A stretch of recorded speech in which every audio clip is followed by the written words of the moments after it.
Buenas noches, este es un espacio de Cristo con amor para el mundo, de Cristo con amor para usted, en esta noche, desde la Ciudad de México, en esta noche de sábado, ya que venimos aquí a visitar a mi madre y bueno, pues estamos pasando un tiempo aquí con ella de mucha bendición, por eso les transmito este devocional desde aquí, para pues dedicarles un tema especial que sea de edificación para sus vidas y que la palabra de Dios habla de mucha bendición, que es la reconciliación. El tema es vivir la reconciliación. En 2 de Corintios 5 del 11 al 21, ¿verdad? La palabra de Dios nos habla de este tema y dice: conociendo pues el temor del Señor, persuadimos a los hombres, pero a Dios le es manifiesto lo que somos, y espero que también lo sea a vuestras conciencias.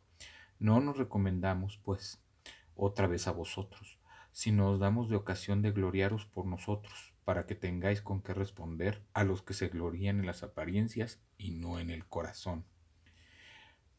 Porque si estamos locos es para Dios, y si somos cuerdos es para vosotros. Porque el amor de Cristo nos constriñe, pensando esto, que si uno murió por todos, luego todos murieron, y por todos murió, para que los que viven ya no vivan para sí, sino para aquel que murió y resucitó por ellos. De manera que nosotros, de aquí en adelante, a nadie conocemos según la carne, y aun si a Cristo conocimos según la carne, ya no lo conocemos así. De modo que si alguno está en Cristo, nueva criatura es. Las cosas viejas pasaron, he aquí todas son hechas nuevas. Y todo esto proviene de Dios, quien nos reconcilió consigo mismo por Cristo, y nos dio el ministerio de la reconciliación, que Dios estaba en Cristo reconciliando consigo al mundo, no tomándoles en cuenta a los hombres sus pecados, y nos encargó a nosotros la palabra de la reconciliación. Así que somos embajadores en nombre de Cristo, como si Dios rogase por medio de nosotros. Os rogamos en nombre de Cristo, reconciliaos con Dios. Al que no conoció pecado, por nosotros lo hizo pecado, para que nosotros fuésemos hechos justicia de Dios en él. Un importante tema que habla la palabra de Dios es la reconciliación. Lo habla desde con Dios, lo habla desde el Génesis hasta el Apocalipsis, lo plantea de diferentes maneras, desde la promesa de salvación y de perdón hacia el hombre, ¿verdad? Que Dios cumple en el Nuevo Testamento con la venida de nuestro Señor Jesucristo. Él es un único mediador que puede reconciliarnos con Dios, porque Él vino para darnos la salvación. Él fue a la cruz, murió por nosotros, su sangre nos limpia de toda maldad, de todo pecado, y ese fue el precio que costó su salvación y la mía, el precio de su sangre. Pero también, al vencer a la muerte y resucitar, Él abrió la puerta para que nosotros pudiéramos tener una nueva vida, una vida eterna junto con Él, una vida de paz, de abundancia, de amor, de gozo, y que pudiéramos nosotros poder manifestar los frutos del Espíritu y del amor separados de la obra de la carne. Solamente cuando nosotros entregamos nuestra vida a Cristo, vamos a Dios arrepentidos de nuestro pecado y confesamos a Jesucristo como Señor y Salvador, recibimos esa bendición, recibimos ese milagro. Nos hace nuevas criaturas, y entonces empieza a trabajar en nuestra vida de una manera pues totalmente nueva. Él cambia nuestro corazón, nos va perfeccionando hasta el día que muramos o hasta el día que venga, ¿verdad? Lo que pasa primero. Entonces eso es muy muy importante. Por eso la palabra aquí es muy importante. Dice que ya no vivan para sí, sino para aquel que murió y resucitó por ellos. Una cosa muy importante de cuando recibimos a Jesucristo como Señor y Salvador y empezamos esa reconciliación junto con Él es la cuestión de poder, eh, ¿cómo les podré explicar? Poder servirle y presentarnos a Él y verdaderamente entregarle todo a Él, entregarle nuestro trabajo, nuestra vida, entregar, eh, digamos, la parte material de todo lo que tenemos, nuestra familia, nuestros hijos, porque Él se va a hacer cargo de ella, Él va a empezar a manifestarse, ¿verdad? Abiertamente a una vida de mucho mayor bendición. El Señor es un Señor de misericordia, es un Señor de amor.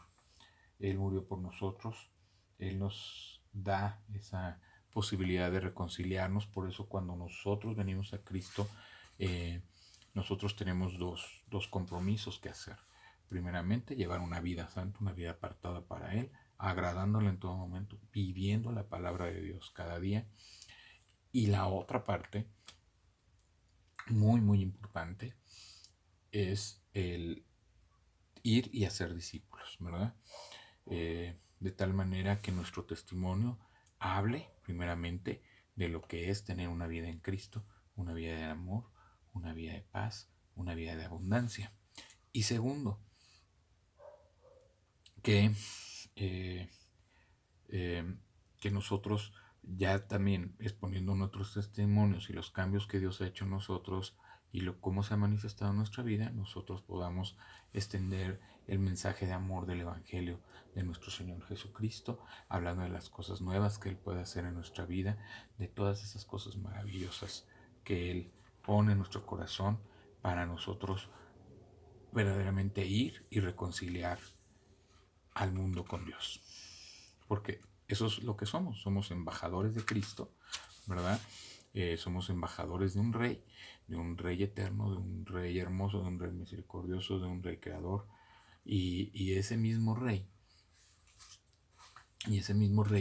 ¿verdad? Al que servimos, pues nosotros llevamos ese mensaje. Somos embajadores y lo representamos en esta tierra y llevamos ese mensaje a otros para que otros puedan reconciliarse con Dios y puedan tener esa salvación, tener esa vida de abundancia espiritual en esta tierra, gozarse, ¿verdad? En las bendiciones y las promesas que Dios tiene y también, pues, tener la entrada a una vida eterna junto con Él. En estas líneas, Pablo vuelve a repetir el argumento que ya había enseñado previamente. Pablo no quería que los demás temieran la muerte y respetaran la vida por el testimonio que él daba a los corintios. Esa no era una enseñanza correcta ni sana. Lo que Pablo explicaba era que él podía morir a sí mismo con el propósito de explicar y convencer a otros. Su sacrificio era para que supieran quién era Cristo, lo que había hecho y sobre todo qué significaba lo que había hecho. Cristo había muerto en una cruz, pero había muerto por amor. Ese amor era lo que hacía a Pablo temer como temía y amar como amaba. Eso era lo que los corintios debían aprender. Ellos debían aceptar que Cristo murió por amor por todos, incluyendo a los corintios. Pero además de morir, Cristo también resucitó, y al resucitar, entonces Dios reveló el significado espiritual de la muerte del amor de Cristo. Los que vieron a Jesús colgado en una cruz solo vieron morir a un hombre que no había conocido pecado, pero lo que sucedió ahí fue que Dios a Cristo le hizo pecado para que nosotros pudiéramos ser hechos justicia de Dios en él. A simple vista no era posible ver lo que Dios hizo, pero Dios se lo reveló a Pablo. Además de eso, Dios también le reveló que ese hecho histórico y espiritual tenía un significado relevante para la humanidad. Ese significado era la reconciliación con Dios. Pablo tan solo era un mensajero, era un embajador que con su sacrificio personal representaba el sacrificio de Cristo con el que reconcilió a los hombres con Dios. Por eso Pablo no explicó la manera sobre cómo Dios hizo pecado a Cristo, porque la verdad es que todas las escrituras enseñaban cuán separados estábamos de Dios. Realmente era inútil preguntar cómo sucedió cuando ya Cristo había sido hecho pecado, había muerto, pero también había resucitado. Después de que Dios ya había revelado sobre su reconciliación con el mundo, entonces no tenía caso vivir en las cosas viejas que habían pasado. Ahora debían vivir en las cosas nuevas que ya Dios había hecho. Cristo ya había muerto y resucitado, ahora solo estaba morir y vivir para Cristo. Es decir, vivir la reconciliación que jamás nadie había vivido desde que el pecado de Adán y Eva nos separó de Dios. Mi Padre, si hoy puedo hablar contigo es porque Cristo murió y resucitó para reconciliarme contigo. Gloria a su nombre. Amén. Oremos unidos, pidamos al Padre de nuestro Señor Jesucristo por la salvación de los jóvenes que viven en puertos, en zonas costeras, que viven en nuestro país y aún fuera de nuestro país. Pidamos la salvación por la juventud. Verdaderamente nuestra juventud está necesitando más de Cristo, está necesitando de esa salvación, está necesitando de conocer el camino que Dios, ¿verdad?, ha puesto para lograr ese propósito que Él tiene para cada uno en nuestra vida. Claro que Jesucristo nos da la libertad de decidir en nuestra voluntad, ¿verdad? Si nosotros tomamos el camino.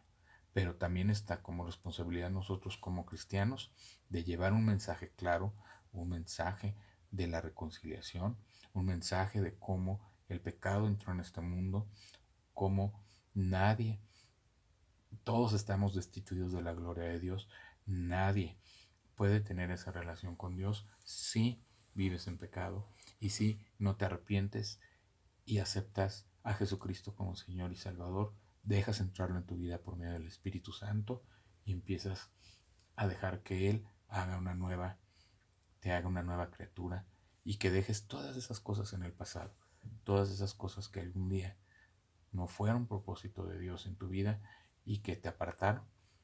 Es ahora cuando el Espíritu Santo empieza esta obra que podemos dejarlas a un lado y que podemos empezar a vivir una vida nueva en Él.